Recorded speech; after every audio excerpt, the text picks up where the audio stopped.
የዛሬውን የሰነድ ዳሰሳችንን ከመጀመራችን በፊት አድማጮቻችን ማወቅ ያለባቸው አንድ አዲስ ነገር አለ። አዎ፣ ማስታወቂያውም መጀመሪያ ብንጨርስ ይሻላል። ልክ ነህ። ዛሬ አርብ መጋቢት 27 ቀን 2018 ዓመተ ምህረት ወይም በፈረንጆቹ አቆጣጠር 2026 ነው እና አዲስ ድረገጽ ከፍተናል www.samarael.inc እዛ ላይ የዚህን ዳሰሳ ሙሉ ይዘቶች እና ደግሞ አድማጮቻችን ለራሳቸው ፕሮጀክቶች ሊጠቀሙባቸው የሚችሏቸውን ልዩ ሪፖርቶችና ሰነዶች ማግኘት ይችላሉ። አዎ በትክክል። በተጨማሪም ይህ ዝግጅታችን በስፖቲፋይ፣ አፕል ፖድካስትስ፣ አማዞን ሚውዚክ፣ ካስትሮ፣ ፖድቢን እና ኦዲብል መተግበሪያዎች ላይ ይገኛል። አሁን ወደ ዛሬው ርዕሳችን ስንገባ ጠረጴዛችን ላይ ያለው ሰነድ ስለ ኢትዮጵያ የባህር በር ባለቤትነት ታሪክና ወቅታዊ ፖለቲካ ነው የሚያወራው። ግን አንድ ማሳሰቢያ አለ። ትልቅ ማሳሰቢያ ነው ማለቴ። የዛሬው ሰነድ ሙሉ በሙሉ የኢትዮጵያን አመለካከት ብቻ የሚያንጸባርቃል። አዎ፣ ይሄን ደጋግመን ማንሳታችን አስፈላጊ ነው። እኛ የትኛውንም ወገን ለመደገፍ እዚህ አልተቀመጥንም። ሚናችን ጸሐፊው ያቀረበውን ሐሳብ ልክ በምንጩ መሰረት በገለልተኝነት ለአድማጭ ማድረስ ብቻ ነው አይደል? ልክ ነሽ። ሰነዱ የኢትዮጵያ የባህር በር ጥያቄን እንደ አዲስ ግዛት ፈለጋ ሳይሆን ወደ ነበረበት የመመለስ መብት አድርጎ ነው የሚሞግተው። ታውቂያለሽ፣ ይህን ለማስረዳት ጸሐፊው ሩቅ ወደ ኋላ ይወስደናል። እዛ ላይ ነው ነገሩ የሚገርመው። ማለቴ የ21ኛውን ክፍለ ዘመን ፖለቲካ ለመረዳት መጀመሪያ በሩቅ 16ኛው ክፍለ ዘመን ምን እንደዳነ መረዳት አለብን ይለናል። በ1541 የፖርቹጋሎች ጣልቃ ገብነት ላይ ነው የሚያተኩረው። አዎ፣ አብዛኛው የታሪክ መጽሐፍ ይህንን የአውሮፓውያን መምጣት እንደ ቅኝ ግዛት ማስፋፋት ሊያየው ይችላል። ምንጩ ግን ይህን አጥብቆ ይቃወማል። የሰሎሞናዊውን ሥርወ መንግሥት ለመታደግ የተደረገ የሥልጣኔ ጥምረት ነው የሚለው። የሥልጣኔ ጥምረት? እስቲ ይህንን ጉዳይ በዝርዝር እንመልከተው። ማለቴ ይህ ልክ የአንድን ዘመናዊ ቤት የባለቤትነት ካርታ ለማረጋገጥ ከ500 ዓመት በፊት የተጻፈን ሰነድ እንደመመርመር ነው። ክርስቶፋር ወዳጋማ እና 400 ወታደሮች በወፍ ላይ ያደረጉትን ተጋድሎ ነው ጸሐፊው የሚያነሳው አይደል? በትክክል። እዚህ ላይ በጣም የሚገርመው ነገር ጸሐፊው ይህንን ክስተት የሁለት ክርስቲያናዊ ኢምፓየሮች የእኩል አጋርነት አድርጎ እንዴት እንደሳለው ነው። የኦቶማን ኢምፓየርን ድጋፍ ያገኘውን ኃይል ለመመከት የተደረገ ጥረት ነበር። እናም ጸሐፊው ይህንን የካሊፌቱን ኃይል የመቀልበስ እና የአክሱምን የባህር ግዛት ማለት በላቲን ማሬ ኖስትረም የሚሉትን ራዕይ የመመለስ ጉባኤ አድርጎ ያቀርበዋል። አዎ፣ የእኛ ባህር የሚለው ጽንሰ ሐሳብ ማለት ነው። ታሪካዊ መብትን ለማስረገጥ እንዴት እንደተጠቀመበት ስታይ ጸሐፊው የባህር በሩን የተፈጥሮ አካል አድርጎ ነው የሚያየው።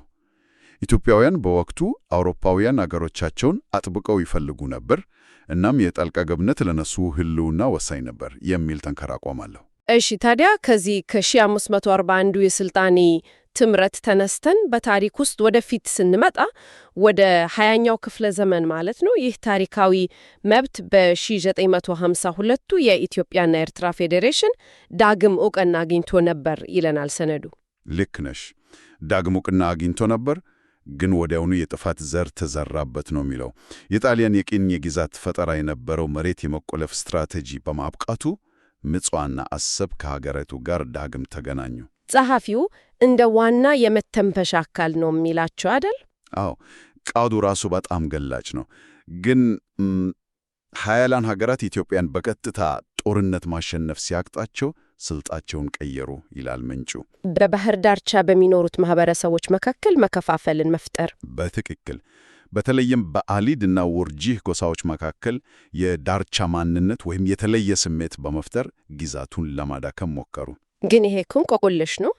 አካላዊው መሬት በፌዴሬሽኑ አንድ ሆኖ ሳለ በጽሑፉ መሰረት ስነ ልቦናዊው መከፋፈል ገና እየተጀመረ ነበር ማለት ነው። ነገር ግን ይህ አካባቢያዊ አስተዳደራዊ ጉዳይ እንዴት ወደ ዓለም አቀፍ የርዕዮተ ዓለም ጦርነት ተቀየረ? ማለቴ ከውስጥ ሽኩቻ ወጥቶ እንዴት የዓለም ሀያላን መጫወቻ ሆነ? ምንጩ እንደሚለው ፌዴሬሽኑ ተሰባሪ ስምምነት ነበር እና የውጭ ኃይሎች ይህን ክፍተት ተጠቅመው ማዕከሉን ለማዳከም ሰሩ። ይህ ደግሞ በቀጥታ ወደ ቻይና ማለትም ወደ ምስራቁ ኃይል ጣልቃ ገብነት ይወስደናል። አዎ፣ እዚህ ጋ ነው ሰነዱ በጣም ደፋር የሆነ ሙግት የሚያመጣው። የውስጥ ክፍተቱ እንዴት በቻይና ተጠልፎ ትልቁን ጉዳት እንዳደረሰ ያብራራል። የናንጂኑ ማኒፌስቶ ነው የሚያወራው። አዎ በ1960ዎች የቻይና ኮሚኒስት ፓርቲ ለኤርትራ ነጻ አውጪ ግንባር አዛዦች በናንጂንግ የሰጠው ስልጠና የቻይና ድጋፍ በጦር መሳሪያ ማለቴ በታይፕ 56 ጠመንጃዎች ብቻ የተወሰነ አልነበረም ነው የሚለው። እንዴት ታዲያ ምን ነበረ? ታሪክን የለወጠ አብዮታዊ ማኒፌስቶ ነበር ይላል። የማኦይስት ስትራቴጂው የባህር ዳርቻውን ሕዝብ ራሱን እንደ ቅኝ ግዛት አድርጎ እንዲስል አደረገው። ይሄ ሁሉ ምን ማለት ነው? ልክ ከኮምፒውተር ሲስተም ጋር ብናማሳለው ምንጩ እንደሚለው ይህ የጦርነት ጉዳይ ብቻ አይደለም። የሀገርን ታሪክ እንደ አዲስ የመጻፍ ማለቴ ኦፐሬቲንግ ሲስተም አፕዴት የማድረግ ሥራ ነው ዓላማቸው። ልክ ነሽ። የዲጂታል ኦቨርራይት አይነት ነገር ነው። እና ይሄ ርዕዮተ ዓለማዊ መፈንቅለ ታሪክ በመጨረሻ በ1993 ኢትዮጵያን በዓለም ትልቋ የዝበስ ቁልፍ ሀገር ወደ መሆን ቀየራት ብሎ ይተነትናል። ማለትም ሙሉ በሙሉ ወደብ አልባ አደረጋት። ጸሐፊው የምስራቁን ርዕዮተ ዓለም በተለይም የቻይናን ጣልቃ ገብነት በዚህ ደረጃ ተጠያቂ ማድረጉ በጣም ይገርማል። አዎ ይህንን ከትልቁ ምስል ጋር ስናገናኘው በጽሑፉ መሰረት ጉዳዩ ሆን ተብሎ የተሰራ የረጅም ጊዜ ሴራ ነው። ዓላማው ምንድን ነው? ግዙፉን ኃይል በተራራ ውስጥ አስሮ የራሱን የንግድ ቀረጥ እንዲከፍል ማድረግ ነው ይላል። ዋው! ግዙፉን ኃይል አፍኖ ማስቀመጥ። ታሪኩን ወደ አሁኑ ዘመን ማለቴ ወደ 2026 ስናመጣው ደግሞ ይበልጥ ግልጽ እየሆነ ይመጣል። በ1541 እና በ2026 መካከል ጽሑፉ ቀጥተኛ ተመሳሳይነት እንዳለ ነው የሚያሳየን። አዎ እዚህ ጋር ነው የ2026ቱ የሶማሌላንድ እርምት ይመጣው። ኢትዮጵያ ሶማሌላንድን ዕውቅና ለመስጠት ማቀዳው። አዎ የባህር በር ለማግኘት የተፈራረመችው የመግባቢያ ሰነድ። በትክክል ይህ በጽሑፉ እይታ የ1993ን ስህተት የማረም የመጀመሪያው ነው እውነተኛ ሙከራ ተደርጎ ነው የተወሰደው። ነገሩ ይበልጥ ትኩረት የሚስበው እዚህ ላይ ነው። ጽሑፉ የሶማሌላንድን ጉዳይ አሁን ካለው የዓለም ፖለቲካ ጋር ሲያያይዘው የእስራኤልን ድጋፍና የቻይናን ተቃውሞ ነው የሚያነሳው አይደል? አዎ ይገርምሻል። የእስራኤል ለሶማሌላንድ ዕውቅና መስጠት ልክ እንደ 16ኛው ክፍለ ዘመኑ የፖርቹጋል ድጋፍ ነው መታየት ያለበት ይላል። እና ቻይና ይህንን መቃወሟስ? ቻይና መቃወሟ ደግሞ የድሮቹን የኦቶማን ፓሻዎች ተግባር ዳግም እየደገመች ነው ብሎ ይሞግታል። እውነትም ጽሑፉ የ16ኛውን ክፍለ ዘመን የታሪክ ተዋኞች ማለትም ፖርቹጋልንና ኦቶማንን በቀጥታ ከዘመናችን የጂኦፖለቲካ ተዋኞች ከእስራኤልና ቻይና ጋር ማያያዙ ምን ያህል ድፍረት የተሞላበት ሙገት ነው። ይህ እኮ ትልቅ ጥያቄን ያስነሳል። ጸሐፊው የሶማሌላንድን ስምምነት የግዛት ማስፋፋት ሳይሆን ወደ ተፈጥሯዊ የባህር በር ባለቤትነት መመለስ አርጎ ነው የሚያቀርበው። ታሪክ ራሱን እየደገመ ነው የሚል ጠንካራ መከራከሪያ ነው እያቀረበ ያለው። አዎ የባህር በር ማጣቱ የቻይና የድሮ ስትራቴጂ ውጤት እንደነበረው ሁሉ አሁን ደግሞ ያንን ስህተት የማረም ሂደት እየተካሄደ ነው የሚል ነው። በእርግጥም አድማጮቻችን መርሳት የለባቸው ነገር ቢኖር ይህ ሁሉ የቀረበው የሰነዱን አመለካከት ብቻ ተከትለን መሆኑን ነው። ልክ ነሽ። የእኛ ሥራ ጸሐፊው ያቀረበውን የታሪክና የፖለቲካ ትስስር ያንን የኢትዮጵያን አመለካከት ብቻ የሚያንጸባርቀውን ሐሳብ መተንተን ብቻ ነው።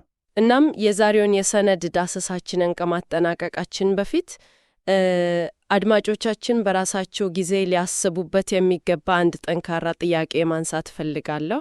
አዎ ምንጩን መሰረት ያደረገ ጥሩ የማጠቃለያ ሐሳብ ነው። በጽሑፉ መከራከሪያ መሰረት የአንድ ሀገር መልክዓ ምድራዊ ዕጣ ፈንታና ታሪካዊ ትርክት በውጭ ኃይሎች ማኒፌስቶ ልክ እንደ ናንጂንጉ ስልጠና ሊጻፍ እና ሊቀየር ከቻለ ለቀጣዩ 50 ዓመት የአፍሪካ ቀንድ ዕጣ ፈንታ አዲሱን ማኒፌስቶ እየጻፈ ያለው ማን ይሆን? በእውነት ከባድና ጥልቅ ጥያቄ ነው። አዎ ሁላችሁም አድማጮቻችን በዚህ ሐሳብ ላይ ተጨማሪ ጥናቶችን እንድታደርጉ እናበረታታለን። የዛሬውን እና ሌሎች ብጁ ሪፖርቶችን በድረገጻችን www.samael.inc ላይ ማግኘት እንደምትችሉ በድጋሚ እናስታውሳለን። ዝግጅታችንን በስፖቲፋይ፣ አፕል ፖድካስት፣ አማዞን ሚውዚክ፣ ካስትሮ፣ ፖድቢን እና ኦዲብል ላይ ማዳመጣችሁን አታቋርጡ። ስለተከታተላችሁን እናመሰግናለን። ሰላም ቆዩ።